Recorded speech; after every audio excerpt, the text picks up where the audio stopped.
নমস্কার, আমি অ্যাস্ট্রোলজার মনীষা শাস্ত্রী বলছি।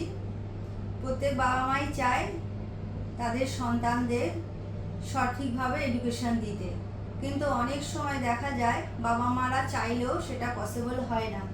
আপনারা দেখে নিন আপনাদের বাচ্চাদের রাশি চক্রটা, কি রাশি কি লগ্ন সেটা তো মেন ব্যাপার আছে, তারপরে দেখতে হবে দ্বিতীয় ঘর, চতুর্থ ঘর, পঞ্চম ঘর, নবম ঘর। কারণ চতুর্থ ঘর থেকে প্রাথমিক স্টাডি আর নবম ঘর থেকে কিন্তু হায়ার স্টাডির জায়গাটা আমরা বিচার করে থাকি। এবার দ্বিতীয় ঘরে যদি কোনো অশুভ গ্রহ থাকে তাহলে কিন্তু কথাবার্তার ক্ষেত্রে সেই সব জাতক জাতিকার ক্ষেত্রে প্রবলেম এসে যাবে। ধরুন কারোর দ্বিতীয় বৃহস্পতি রাহু যুক্ত, সেখানে কিন্তু মুখে মুখে তর্ক করা বা কথার অবাধ্য হয়ে যাওয়া, এই জিনিসগুলো কিন্তু স্টুডেন্টদের মধ্যে চলে আসবে।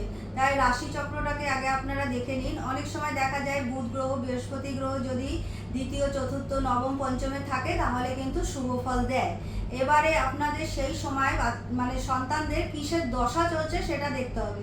যদি শুভ গ্রহের দশা চলে, বুধের দশা, বৃহস্পতির দশা, রবির দশা, তাহলে কিন্তু বলা যেতে পারে এই সময় তাদের ক্ষেত্রে শিক্ষার ক্ষেত্রে এখন সাফল্য আসবে। কিন্তু যদি দেখা যায় রাহুর দশা চলছে, কেতুর দশা চলছে, বা যদি দেখা যায় যে শনির দশা চলছে বা শনির 7.5 চলছে বা শনির ঢাইয়া চলছে, সেক্ষেত্রে কিন্তু পড়াশোনার প্রতি একটা অমনোযোগিতা চলে আসে। তা গ্রহচক্র রাশিচক্রটা দেখে নিতে হবে গ্রহরা কি পজিশনে বসে আছে।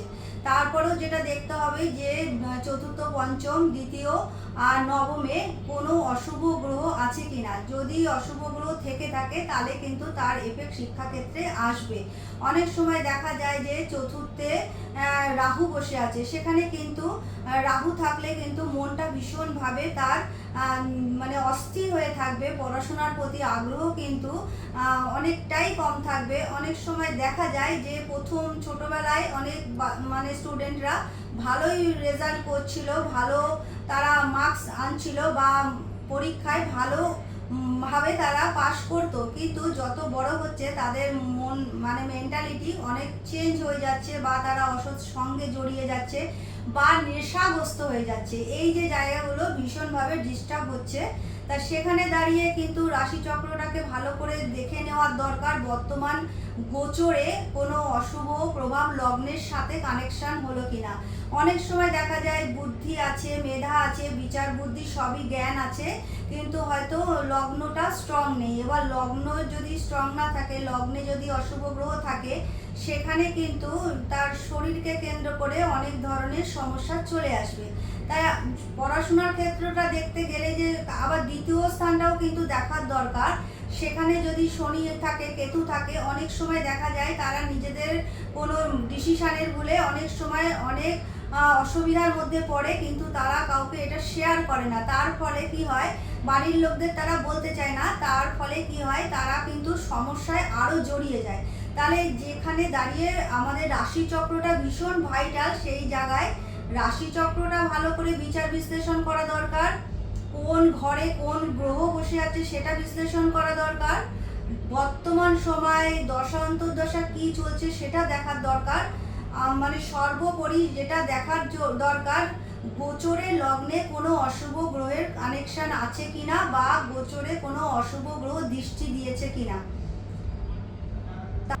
সেক্ষেত্রে আপনারা আপনাদের সন্তানদের রাশিচক্রটা একটুখানি দেখে নিন কি পজিশনে আছে।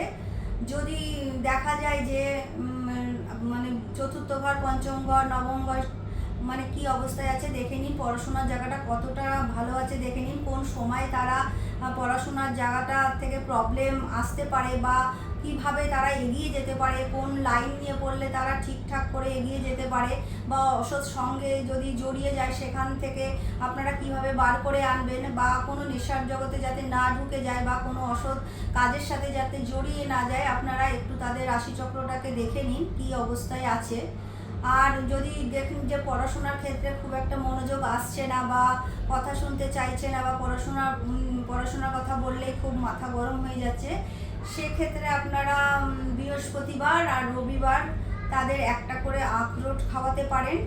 আর যেটা হবে প্রত্যেক দিন আপনারা 5টা করে, নয় সপ্তাহে 5 দিন 5টা করে তুলসী পাতা মিছরির সাথে তাদের খাওয়াতে পারেন। তাদের অবশ্যই পড়ার টেবিলে সবুজ রঙটা একটু বেশি ব্যবহার করবেন। আর সবসময় পড়তে বসার জায়গায় মানে যে টেবিলটা হবে বা চেয়ারটা সবসময় উডের হলে ভালো হয়, সেই জায়গাটায় একটু খেয়াল রাখবেন।